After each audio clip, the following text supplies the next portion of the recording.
कपिल सिंह, आपका दोस्त, आपका होस्ट, आपका स्वागत करता हूं आपके अपने favourite YouTube channel civil Pitamah the civil engineering training institute की दुनिया में इंजीनियर्स। आज का जो टॉपिक होने वाला बहुत इंपॉर्टेंट टॉपिक होने वाला है, बार बेंडिंग शेड्यूल कोर्स कंटेंट का पार्ट 1 है। आपको ऑलरेडी मैंने अपने चैनल पर बता दिया है कि हम आपको बेसिक देंगे बीबीएस के बारे में। जो हमारा कोर्स कंटेंट होगा बीबीएस का बेसिक होगा, जिससे कि आपको कंप्लीट नॉलेज हो सके कि बीबीएस क्या होता है। तो इंजीनियर्स, इस पार्ट को शुरू करने से पहले मैं आपको बताना चाहूंगा कि जो भी इंजीनियर्स कंस्ट्रक्शन इंडस्ट्री में एज अ बीबीएस यानी कि बार बेंडिंग शेड्यूल इंजीनियर की जॉब करना चाहते हैं, वो हमारे इस सीरीज को प्रॉपर तरीके से देखें और हमारे चैनल को लाइक करें, शेयर करें और सब्सक्राइब करें। तो चलिए इंजीनियर्स, इस टॉपिक को बिना देर किए शुरू करते हैं। सबसे पहले इंजीनियर्स बात करेंगे, आपको हम बताना चाहेंगे, आपकी नॉलेज में ये होना चाहिए व्हाट इज बीबीएस यानी कि बार बेंडिंग शेड्यूल क्या होता है। The process of cutting and bending of steel rod और reinforcement recommended by the structural engineer is known as a bar bending schedule, BBS. यानी कि अगर हम सिंपल लैंग्वेज में आपसे बात करें इंजीनियर्स, तो जिस प्रोसेस से हम स्टील को कट करते हैं, बैंड करते हैं, मोड़ते हैं, रीइंफोर्समेंट को recommended by the structural engineer ने जो हमको शेप दिया है, जिस शेप में हम स्टील को कट करके बैंड करके लाते हैं, उसे हम बोलते हैं बीबीएस यानी कि बार बेंडिंग शेड्यूल। अब हम बात करेंगे engineers, why bar bending schedule is important, यानी कि बीबीएस इंपॉर्टेंट क्यों है। The main purpose of bar bending schedule is to clarify the location and nature of steel rod in the structural member like a beam, slab, column, stair etcetera. अब हम बात करेंगे engineers another purpose for bar bending schedule, यानी कि सबसे पहले जो होता है हमारा बीबीएस करने का, अगर मैं आपको बता दूं कि क्या होता है, कि क्लैरिफाई करना है किस लोकेशन पे कौन से नेचर का स्टील हम यूज करेंगे। सपोज दैट बीम में हम कैसा स्टील यूज करेंगे, स्लैब में कैसा हम स्टील यूज करेंगे, कॉलम में कैसा यूज करेंगे और स्टेयर में कैसा यूज करेंगे। उस तरीके का हमें पता चलता है बीबीएस से। अब हम बात करेंगे another purpose of bar bending schedule, यानी कि दूसरा पर्पस क्यों होता है, बीबीएस क्यों इंपॉर्टेंट होता है। अगर हम बात करें to know the shape of the reinforcement, किस शेप का हमें रीइंफोर्समेंट चाहिए, किस शेप का हमें स्टील कट करना है, ये हमें जानकारी होती है। To know the quantity of steel rod in the structure, यानी कि कितने क्वांटिटी यानी कि कितने नंबर ऑफ स्टील लगेंगे उस स्ट्रक्चर में, इसकी हमें इंफॉर्मेशन हो जाती है।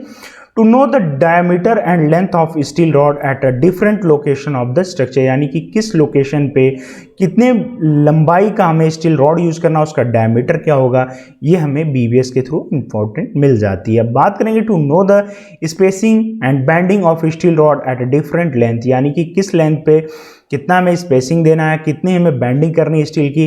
तो इस वजह से हमें बीबीएस बहुत इंपॉर्टेंट होता है कि अगर जब तक हमें बीबीएस नहीं आएगा तब तक हम कर नहीं सकते हैं। तो अब हम बात करेंगे इंजीनियर साहब से अनदर इसके फ्यूचर्स के क्यों इंपॉर्टेंट है। To know the weight of reinforcement required, यानी कि कितनी हमें स्टील लगेगी, इससे बीबीएस से ही हमें ये जानकारी मिलती है। To calculate the cutting length of steel rod like stirrups, ties, ring, hooks etcetera, यानी कि अगर हम स्टीरप्स बना रहे हैं, टाइज बना रहे हैं, हुक्स बना रहे हैं, तो इसमें कितनी लेंथ हमें रिक्वायर्ड होगी स्टील की।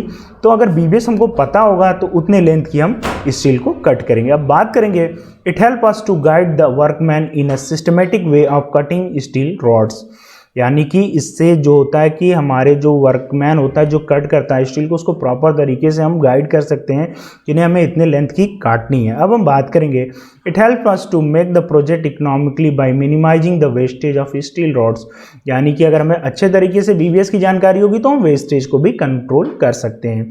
अब हम बात करेंगे इंजीनियर साहब से standard size of steel bar in RCC work, यानी कि आरसीसी वर्क में स्टैंडर्ड साइज क्या होता है स्टील बार का। तो देखिए इंजीनियर्स, यहाँ पे जो मार्केट में अवेलेबल होता है 8 mm, 12 mm, 16 mm, 20 mm, 25 mm, 32 mm, 40 mm, 50 mm।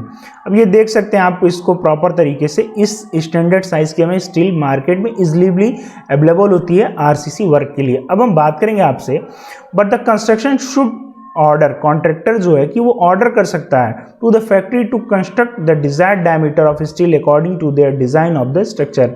Suppose करिए कि अगर आपके स्ट्रक्चर को ज़्यादा डायबार का स्टील रिक्वायर्ड है तो आप फैक्ट्री को डायरेक्ट कॉन्ट्रैक्टर जो है कि ऑर्डर कर सकता है। So it may be 45 mm, 50 mm, 60 mm etcetera engineers. अब हम बात करेंगे आपसे ग्रेड्स ऑफ टीएमटी स्टील, यानी कि जो स्टील्स होते हैं कितने ग्रेड के होते हैं। TMT bars are typically graded has Fe415, Fe500, Fe550, Fe600 etcetera, यानी कि जो ग्रेड होते हैं जो मार्केट में इजिली अवेलेबल होते हैं, हमारा 415, 500, 550 एंड 600 स्टेप। इस ग्रेड के स्टील्स हमें इजिली मार्केट में अवेलेबल होते हैं। फिर the number indicates the level of stress that must be applied to deform it, यानी कि जो हमारा 415 है ये लेवल ऑफ स्ट्रेस ये नंबर डिनोट करता है कि कितना स्ट्रेस हमारा स्टील झेल सकता है डिफॉर्म होने तक। अब हम बात करें for example Fe 550 start to deform, यानी कि जो हमारा स्टील 550 है 550 है वो डिफॉर्म करना तब स्टार्ट करता है when a pressure of 550 Newton पर mm² is applied to it. ये हो गया हमारा ग्रेड्स ऑफ TMT स्टील का। अब हम बात करेंगे general application of TMT steel, यानी कि कौन से ग्रेड का स्टील कहाँ पे हम यूज कर सकते हैं। Fe 415, Fe 500, Fe 550 and Fe 600 are different grades of steel.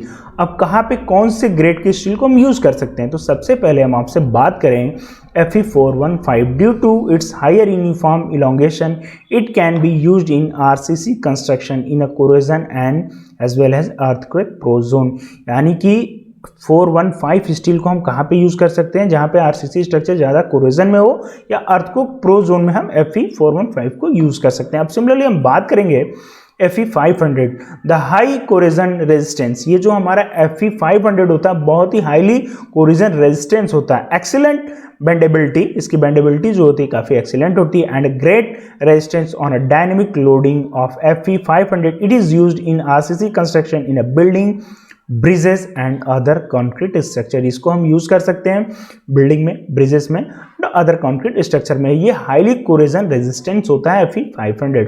अब सिमिलरली हम बात करेंगे इंजीनियर साहब से Fe 550। It has similar properties to Fe 500 but different in the yield and tensile strength. ये सिमिलर होता है 500 की तरह, बट इसमें डिफरेंस क्या है, in the high yield and tensile strength इसका ज्यादा होता है। It is also used in RCC construction that is expose to coastal, marine और अंडरग्राउंड इन्वायरमेंट्स। अब हम बात करेंगे इंजीनियर्स Fe 600 को हम कहाँ पे यूज कर सकते हैं, since it provides better toughness and has a more yield and tensile strength when compare to other TMT steel. इसका जो होता है कि टफनेस बहुत ज़्यादा होती है, यील्ड स्ट्रेंथ बहुत ज़्यादा होती है when compare to other TMT steel grades. It is used for large RCC construction purpose. जो लार्ज RCC कंस्ट्रक्शन वर्क होते हैं उसमें हम Fe 600 को यूज़ करते हैं। होप इंजीनियर्स ये आपको सीरीज अच्छी लगी और आपको कंप्लीट BBS सीरीज के लिए आपको हमारे चैनल को सब्सक्राइब करना होगा और बने रहना होगा हमारे चैनल के साथ। आपसे मिलते हैं इसके नेक्स्ट पार्ट के साथ, तब तक के लिए जय हिंद जय भारत।